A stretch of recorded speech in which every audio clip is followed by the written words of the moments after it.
Muhasabah itu adalah perintah Allah Subhanahu wa taala.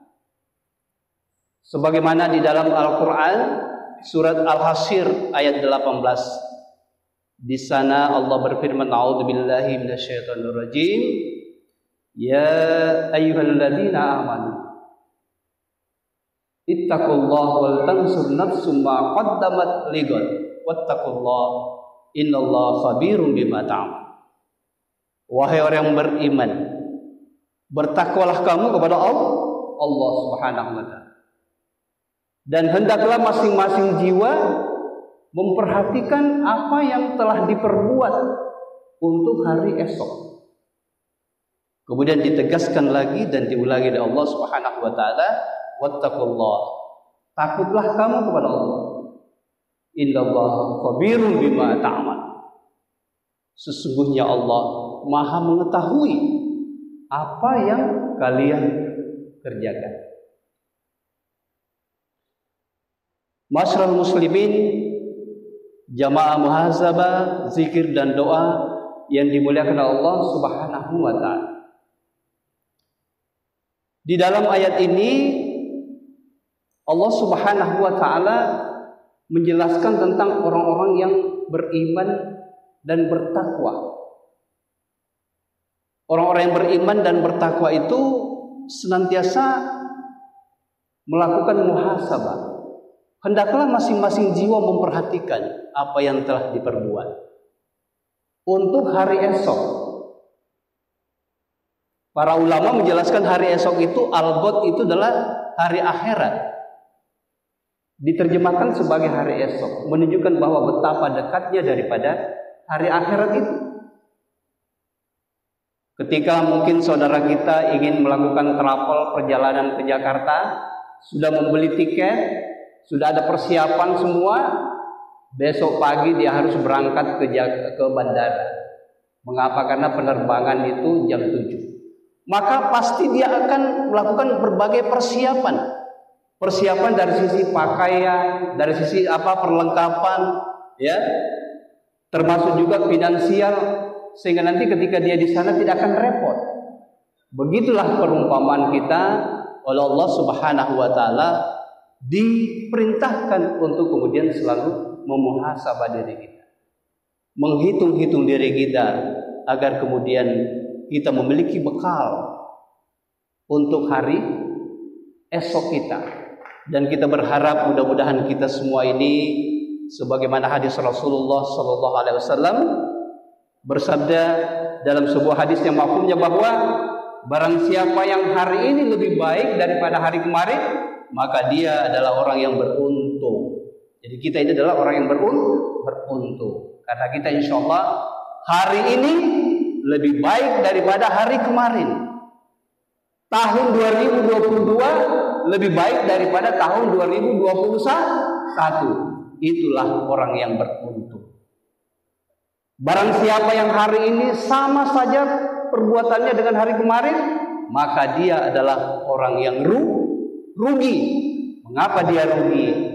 Perjalanan yang dia dituju harus mengumpulkan banyak bekal amal soleh, akan tetapi dia ternyata melalaikan banyak waktunya untuk tidak diisi dengan amal soleh. Itu adalah orang yang rugi. Rugi. Barang siapa yang hari ini lebih buruk daripada kemarin, tahun 2022 lebih buruk daripada kemarin, maka dia adalah orang yang pailit, gagal, orang yang bangkrut. Maka kita bersyukur kita adalah orang yang beruntung. Bukan hanya sekedar orang beruntung, kita adalah orang yang cerdas. Tahukah kita siapa orang yang cerdas? Kata Rasulullah SAW dalam sebuah hadis yang diriwayatkan oleh Tirmizi, maksudnya bahwa orang yang cerdas itu adalah orang yang mempersiapkan bekal untuk hari esoknya. Itu adalah orang yang cerdas. Bukanlah orang yang cerdas itu orang yang sederet daripada titel duniawi, sarjana pendidikan, master pendidikan, di depannya ada doktor, bahkan ada profesor, doktor, haji, Muhammad Yasin SPD MPD, terakhir almarhum. Apa yang kita banggakan? Dengan sederet prestasi yang luar biasa, dionggok di lemari kacanya luar biasa, dijejer di situ dia sebagai pemanis karya ilmiah, penelitian, observasi, kemudian dihiasi dengan piala yang gemerlap di dalam rumah. Itu tidak ada artinya di hadapan Allah Subhanahu wa taala ketika prestasi itu tidak didedikasikan semata-mata untuk agama Allah Subhanahu wa taala. Maka bersyukurlah kita adalah bukan hanya orang beruntung, tapi kita adalah orang yang cerdas. Takbir. Jamaah muhasabah, zikir dan doa yang dimuliakan oleh Allah Subhanahu wa taala. Itulah malam ini kita datang untuk kemudian menghisab diri kita, mengintrospeksi diri kita. Apakah kita sudah termasuk orang-orang yang bertakwa? Orang yang bertakwa itu adalah menurut Imam Ahli As-Sobuni, menurut Imam Ibnu Katsir, orang yang menjalankan ketaatan kepada Allah, menjalankan apa yang diperintahkan, menjauhi apa yang dilarang. Sudahkah di tahun 2021 ini kita menjadi orang yang bertakwa? Kalau belum, masih ada kesempatan. Sebelum nafas kita tinggal di kerongkongan, sebelum ajal menjemput, itu artinya apa? Masih ada kesempatan untuk membenahi diri, memperbaiki diri kita. Gimana hubungan kita kepada Allah Subhanahu wa taala? Bagaimana ibadah mahdoh kita? Bagaimana hubungan kita dengan sesama makhluk, interaksi sosial kita pada masyarakat? Bagaimana hubungan kita khususnya kepada kedua orang tua kita? Bagaimana ketaatan kita secara keseluruhan? Bukan hanya kita mau muhasabah diri kita, tapi juga kita ternyata diwajibkan untuk peduli dengan sesama kita. Jadi jangan kita hanya berfokus pada memperbaiki diri kita, memperbaiki ibadah kita, tapi kita juga ternyata diberikan amanah oleh Allah Subhanahu wa taala untuk peduli dengan lingkungan kita, peduli dengan saudara kita yang lain. Bukankah Rasulullah SAW dalam sebuah hadis menjelaskan bagaimana kasih sayang seorang beriman, orang yang beriman itu diibaratkan seperti satu tubuh. Ketika satu bagian daripada tubuh kita sakit, maka sekujur tubuh kita merasakan sakit. Itulah gambaran Rasulullah terhadap orang yang mukmin, yang saling kasih sayang satu sama lain, diibaratkan seperti satu tubuh. Saudara yang dimuliakan Allah Subhanahu wa taala, tidakkah kita sedih? Tidakkah kita merasa gundah gulana melihat bagaimana di luar sana gitu? Bagaimana kaum muslimin umatnya? Apakah umatnya kaum muslim umatnya Rasulullah itu sekarang baik-baik saja? Jawab, apakah umat Islam sekarang baik-baik saja? Apakah umat Islam sekarang ini yang dikatakan oleh umat yang terbaik? Apakah umat Islam sekarang seperti yang dikatakan oleh Rasulullah SAW adalah umat yang Islamnya tertinggi? Ternyata semua itu tidak kita dapatkan. Ketika Rasulullah dalam sebuah hadisnya bersabda, Islam itu tinggi dan tidak ada yang lebih tinggi daripada Islam. Al-Islamu ya'lu wa la yu'la alaihi. Islam itu tinggi dan tidak ada yang lebih tinggi daripada Islam. Namun fakta yang kita lihat miris dan menyedihkan. Bukannya Islam itu ya'lu, tetapi Islam itu yu'la wala ya'lu alaihi. Islam itu rendah dan tidak ada yang lebih rendah daripada. Saudaraku yang dimuliakan Allah Subhanahu wa taala, mari kita memiliki kepedulian. Bukankah tadi saudara kita pembicara sebelumnya sudah menjelaskan bagaimana gambaran Al-Quran itu yang seharusnya diimani, seharusnya dijadikan sebagai pedoman, seharusnya dijadikan sebagai petunjuk. Lantaran kita membelakangi Al-Quran, maka apa yang terjadi? Terjadi kerusakan di mana-mana. Mengapa itu semua terjadi? kerusakan itu terjadi disebabkan karena ulah tangan manusia. Tangan-tangan manusia yang berkarya, berbuat itu ternyata bukan melakukan perbaikan, tetapi dia justru melakukan kemaksiatan. Inilah yang dikabarkan oleh Allah Subhanahu wa taala. Di dalam surat Ar-Rum Allah berfirman, "A'udzubillahi minasyaitonirrajim. Zaharal fasadu fil barri wal bahri bima kasabat aydin nas." Telah nampak kerusakan di daratan dan di lautan, bima kasabat aydin nas, disebabkan karena tangan-tangan manusia. Jadi kerusakan itu terjadi disebabkan karena tangan-tangan manusia. Ternyata Allah di situ masih bermaksud baik. Liudhiqahum ba'dalladzi 'amilu la'allahum yarji'un. Sengaja Allah memperlihatkan kerusakan itu ya, la'allahum yarji'un, agar manusia itu kembali kepada Allah Subhanahu wa taala, kembali kepada Al-Qur'an. Ruju ilal haq, kembali kepada Al-Qur'an sebagai pedoman hidup kita. Karena dengan kembali kepada Al-Quran, menjadikan sebagai sebuah pedoman, maka turunlah berkah. Allah turunkan barokah dari langit, kemudian dari bumi, dipertemukan Allah Subhanahu wa taala. Sebagaimana Allah Subhanahu wa taala berfirman di dalam Al-Quran, "A'udzubillahi minasyaitonirrajim.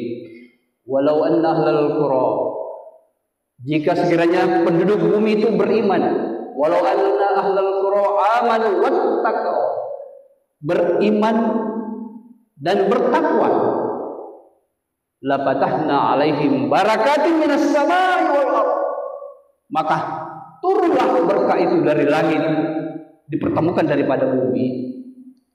Namun di lanjutan ayat, walakin kadzdzabu, akan tetapi mereka mendustakan ayat-ayat kami. Mereka mengabaikan ayat-ayat kami, tidak menggunakan ayat-ayat itu, tidak menggunakan Al-Quran. Walakin kadzdzabu annahum bima kanu yaksibun. Mereka diazab oleh Allah Subhanahu wa taala bima kanu yaksibun, karena mereka mendustakan ayat-ayat Allah Subhanahu. Lihatlah saudaraku, jamaah zikir, doa dan muhasabah yang dimuliakan Allah Subhanahu. Ada banyak persoalan yang kita hadapi.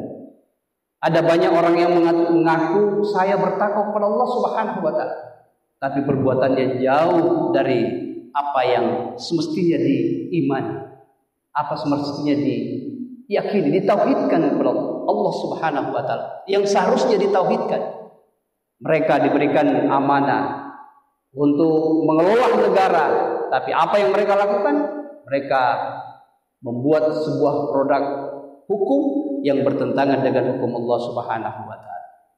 Bukannya hukum-hukum Allah dipreteli, tetapi juga pengembannya. Siapa itu pengembannya?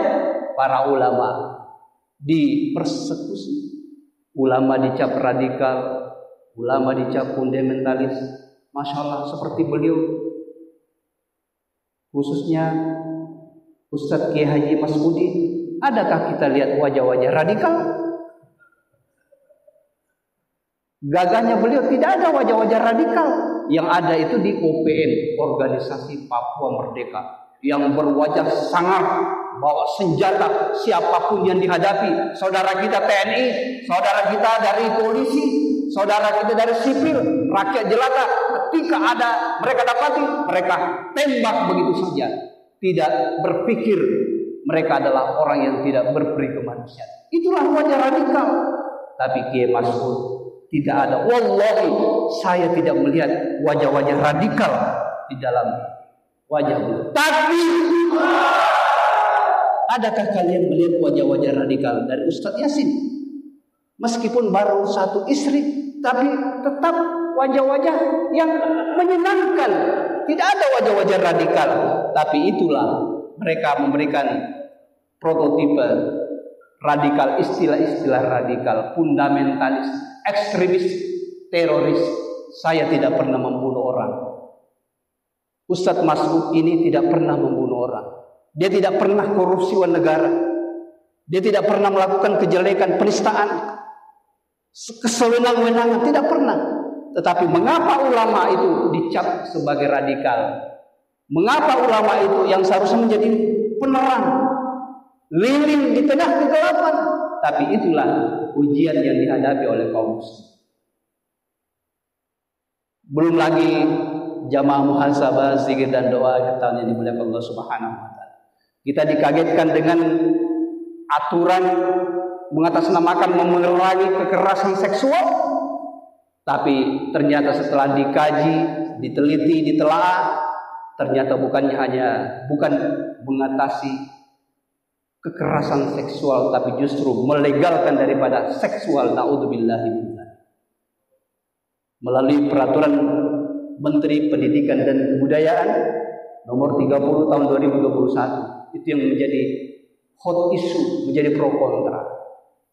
Padahal tidak dibuatkan saja aturan tentang zina, ini sudah merebak merajalela.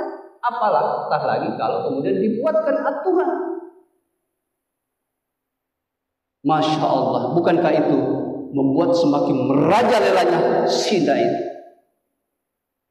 Sudahlah zina itu dibuka begitu saja, bahkan dibuatkan aturan yang justru sebenarnya kalau kita lihat lebih dalam itu melindungi pelaku, bukan melindungi korban. Apa buktinya? Ketika seorang mahasiswa menegur temannya di belakang kampus, sembunyi berdua, ya, kemudian melihat dia ciuman, melakukan hubungan intim, maka si Agus ini yang merasa terpanggil imannya untuk menasihati saudaranya, apa yang dituai dari si Agus yang memberikan peringatan? Kenapa kamu so tahu? Ini saya lakukan suka sama suka. Saya tidak memaksa si wanita ini, tapi saya lakukan suka sama suka. Maka yang melaporkan ini, yang melihat ini, itu akan dilaporkan ke polisi dan diancam dengan hukum pidana 5 tahun karena delik mencemarkan nama baik. Inilah bahayanya. Bisa dibayangkan kalau kemudian seperti ini kejadiannya. Takut kita menyampaikan. Akhirnya kita apa yang kita pilih? Kita pilih berdiam diri. Padahal berdiam diri bukanlah pilihan. Jamaah muhasabah, zikir dan doa akhir tahun yang dimuliakan Allah Subhanahu wa taala. Zina itu mengundang azab Allah Subhanahu wa taala. Di dalam hadis Tirmizi dikatakan bahwa ketika persinahan sudah merajalela di suatu kaum, maka kaum itu sendiri meminta untuk kemudian diberikan bala, diberikan musibah, diberikan bencana oleh Allah Subhanahu wa taala. Seolah-olah mereka berdoa, ya Allah, timpakan saja asap, timpakan saja bala, timpakan saja bencana pada kami. Seolah-olah mereka meminta bencana. Padahal apa yang seharusnya kita lakukan? Kita menolak bencana. Kita meminta kepada Allah, ya Allah, jauhkan kami daripada bala. Tapi inilah yang terjadi. Masyaallah muslimin, jamaah zikir, muhasabah dan doa tanya dimuliakan Allah. Tidak ada jalan lain kecuali kita kembali kepada Islam. Tidak ada jalan lain kecuali kita kembali kepada Islam. Kita tinggalkan aturan-aturan yang bertentangan dengan apa yang diturunkan oleh Allah Subhanahu wa taala, kita kembali kepada Islam. Hanya kita kembali kepada Islam, maka ada 3 kebaikan yang kita dapat. 1 di dunia, 2 di akhirat. Apa itu? Itulah yang kita minta sehari-hari, doa sapu jagat. Rabbana, semuanya. Rabbana atina fid dunya hasanah wa fil akhirati hasanah wa qina adzabannar. Yang artinya, ya Rabbana atina fid dunya, jadikanlah kehidupan ini adalah kehidupan yang baik. Hasanah, kehidupan yang baik. Wa fil akhirati hasanah. Jadi 1 di dunia kehidupan yang baik, ada 2 di akhirat. Wa fil akhirati hasanah, diberikan juga kita kehidupan yang baik di akhirat. Kemudian yang terakhir, kebaikan yang kedua di akhirat, wa qina adzabannar. Jauhkanlah kami daripada azab neraka. Bukankah kebahagiaan yang paling hakiki ketika kita dijauhkan daripada api neraka, kemudian dimasukkan ke dalam surganya Allah Subhanahu wa taala. Apa tiket masuk surganya Allah Subhanahu wa taala? Kembali kepada Islam, back to Islam. Takbir. Jamaah muhasabah, zikir dan doa akhir tahun yang dimuliakan Allah Subhanahu wa taala. Inilah yang bisa kami sampaikan. Semoga ada manfaatnya. Kita berdoa kepada Allah Subhanahu wa taala, Allah tetap memberikan kita keistiqomahan di tahun 2022 dan terus kemudian istiqomah sampai kapan? Sampai Allah memanggil kita dengan panggilan yang sangat indah. Ya ayyatuhan nafsul mutmainnah, wahai jiwa yang tenang, irji'i ila rabbiki radiyatan mardiyah. Irji'i, kembalilah ila rabbika, kepada Tuhan, kepada Rabb, mardiyah, dengan keridhaan Allah Subhanahu wa taala, kesenangan Allah Subhanahu wa taala. Pada huli fi ibadi, masuklah kamu kepada golongan hamba-hamba. Pada huli jannati, masuklah kamu kepada surga. Masya Allah. Tentunya kita berharap semua kita adalah penghuni surganya Allah Subhanahu wa taala. Jamaah zikir, doa dan muhasabah ibadah untuk Allah Subhanahu wa taala, inilah yang bisa kami sampaikan. Mudah-mudahan ada manfaatnya. Kalau ada benarnya itu datangnya dari Allah Subhanahu wa taala semata, karena kebenaran itu adalah dari Allah. Al-haqqu min rabbika. Kebenaran itu datangnya dari Rabb, wala takunanna. Dan janganlah engkau termasuk orang yang ragu. Kalau ada hilaf, ada tutur kata yang salah, apalagi menyakiti hati sebagai hamba Allah yang dhaif, fakir, mohon maaf dan mohon kepada bapak-bapak, saudara-saudara sekalian. Demikian, billahi taufiq wal hidayah. Wassalamualaikum warahmatullahi wabarakatuh.